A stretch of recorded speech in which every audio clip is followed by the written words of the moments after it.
Welcome to Who Gives a Sip. I'm Alex. And I'm Kristin. And we're best friends. We are best friends. Mm-hmm. And we're here to drink and review some wine. Mm-hmm. For normal people. The average Joe. Yep. Or Jill. Or Jill. Joe. What's like the... Joe could be... Yeah, Joe could be... That's okay. like, yeah. I mean, you're the one putting a gender on it. I am Joe with or without an E. Anyway. Welcome to our Valentine's Day episode. Haha. And today we're drinking a rosé in a can. In a can. The original House Wine. I picked it out, so I'm going to read the label today. There's really not much to it. My house is your house. The original House Wine. American. Rosé wine. Crisp, juicy, and refreshing. Vinted and packed by Original House Wine in Healdsburg, California, USA. And then it just has the government warning. Oh, That's it. Okay. And we certainly don't need a corkscrew for this shit. Yeah, let's see what it sounds like when we crack this thing open. You definitely... Oh, it sounds like what you would expect. We can't swirl it. I'm a little nervous. Smells a little like metal. I mean, it smells pink.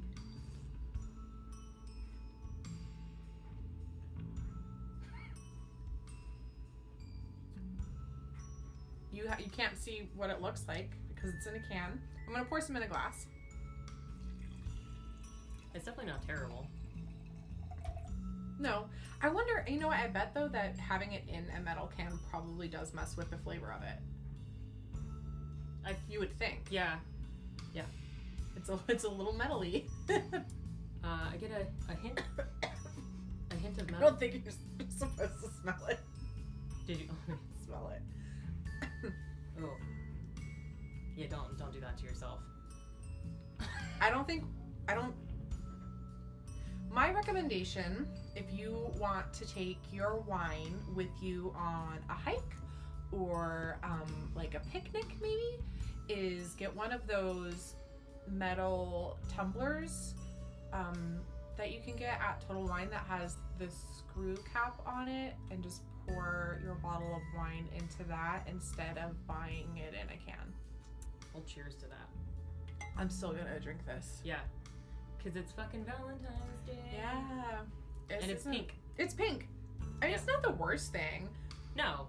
I mean, especially if you're already a bottle of wine in. Right. And you're like, oh shit, dude, I have those cans of wine. Exactly. Or you paid for it. Or you paid for it.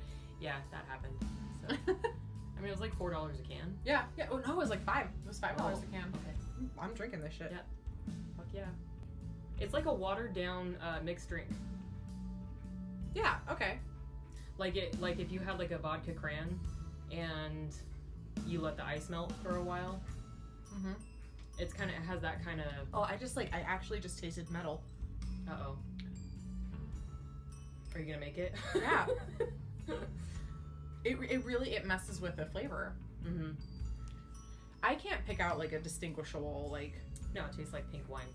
Flavor or anything like that. Sadness and despair. Maybe strawberry? Okay. Yeah. Sure. Yeah, because strawberry. how many flavors on it? Yeah, still, I can't smell anything. I'm gonna drink it out of the can like a classy bitch. Mm-hmm. I mean, that's what we're here for. It's to demonstrate our class. We are classy. All right, time for the rant. Time for the rant. Yeah, so we were discussing it earlier this week that four-way stops in particular give me anxiety. No one knows what to do. It's even worse when there's also a turn lane in the four-way stop. Like, it's bad enough when it's just 4 lanes of traffic, but then when there's also an additional turn lane at each side, particularly busy four-way stops where they also have the left turn lane. There are no rules. Why isn't there a stoplight at that intersection? I don't fucking know, man. I don't make the rules. There's a regular four-way stop just down the road from my house that I go through every day now. And so you'll do the race like you can see someone coming up from the other direction and you're like racing each other to see who's gonna get there first. Sometimes I'll slow down because I get stressed out. I'm like, oh my god, we're gonna get there, and then I'm gonna do the thing where it's like, oh, you go, no, you go, no, shit, and then I like go, and then they go, also go, and then everyone's mad, and I'm like, what the fuck? If we could just follow the rules, yield to the right, which means that I'd yield to you. Wait, but no. Right. Wait, okay, so maybe I don't know. Because if they actually got there first and fully stopped before you... Wait, no. If you got there first and you were fully stopped before they got there, you can go. You're not going to wait for them to then also stop. Oh, yeah, so I guess that's true. So if you I'm get not there, gonna be like, all right, brother, I'm going to wait for you. So the problem really exists when I don't know why I called him brother. That was weird. That was weird.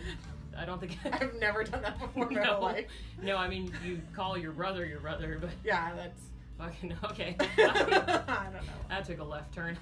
Get it? That was funny. That wasn't even on purpose. It was a traffic joke. Ooh. Yeah, but it's when you're approaching it about the same time. Like normally, yeah, if it's like I got here and they're still like a little bit down the okay, fine. But like when you're kind of getting there at the same time, that's the stressful part. Yeah. And then when you have multiple. Like when you have a bunch of people at all the lanes of the stop sign. That's really That's awful. the other part. Because then you have people that are turning, and that fucks up the whole rotation. Because then it's like, who's right? Who's yielding to the right? Definitely approached a four-way stop before, not having paid any attention to who's going. Sure. And you're like, uh-oh. Yeah, I've done that before where I'm like, ooh, definitely should have been paying attention to who got here. So you do the pause and you're like... Yeah, I was like, I'll just wait until someone does this thing. You're like, maybe it's my turn. I also hate when people do that and it's not my turn. Oh, I know. Like, you're not being nice. You're just fucking it up for everyone else. Being annoying. Yeah, just go. God. So stressful. It really is. It's annoying. You know what that reminds me of? No, but I bet you're going to tell me. I am. You're even doing your, like... Let me tell you something. Hands on hips. Okay, I'm excited.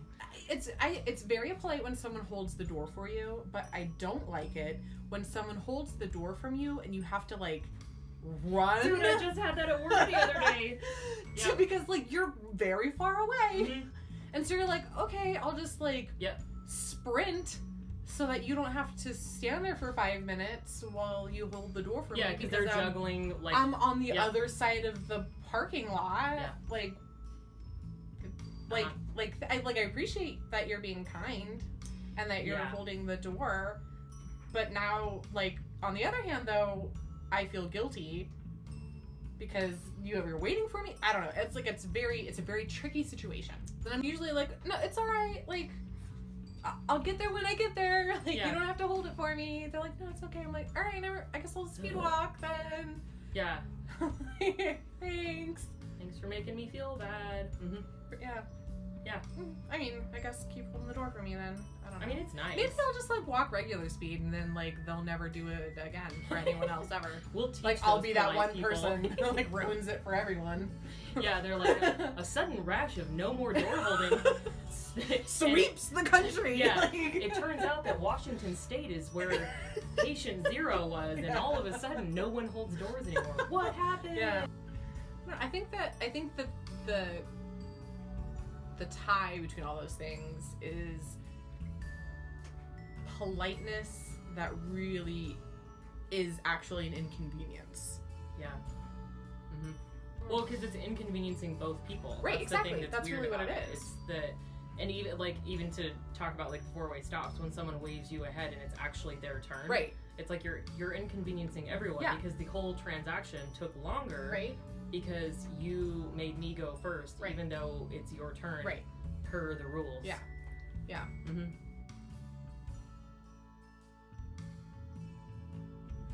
And back to the wine. Back to the wine. So you guys are going to be surprised to find out what we rate this wine. We went with a scale of Arbor Day to St. Patrick's Day, and I feel like Alex is maybe Arbor Day. Okay, so I have to think about this. All right. Okay. What's the most disappointing holiday? I don't know, Palm Sunday? that I don't know. I mean, it depends on if I'm not Catholic. Is that a holiday? I think so. I feel like that would be a really lame one. Yeah, maybe. Mm-hmm. Yeah. Just like a lot of pomp and circumstance. You have to like wear something fancy, but nothing actually happens. Oh, I have one. Are you ready? Yeah. Labor Day, because it's a holiday and you still have to fucking work. And it's yeah. Mm-hmm. Yeah. Sorry. I mean, we'd still drink you. Obviously, we are. Yeah, like we're not gonna waste this. Yeah. But 12.5% alcohol by volume. it'll do the job. Yep. We really wanted to like it. Yep. I don't know what I was expecting.